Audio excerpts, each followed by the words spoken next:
And so I would join as many different networking groups, volunteer opportunities.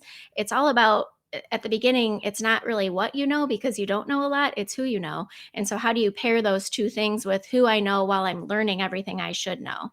Another really important thing I think is learning the contracts inside out, forward, backwards. Because I remember when I was 24 and a very seasoned agent would challenge me on something in the contract and I knew the answer and I knew I was right, but it's hard to have that confidence.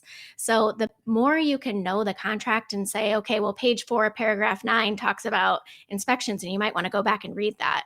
It feels a lot better when you know it and you know it for sure. So learning the forms, I joined our board early on the forms committee for that reason, so that I could see how other agents were interpreting something.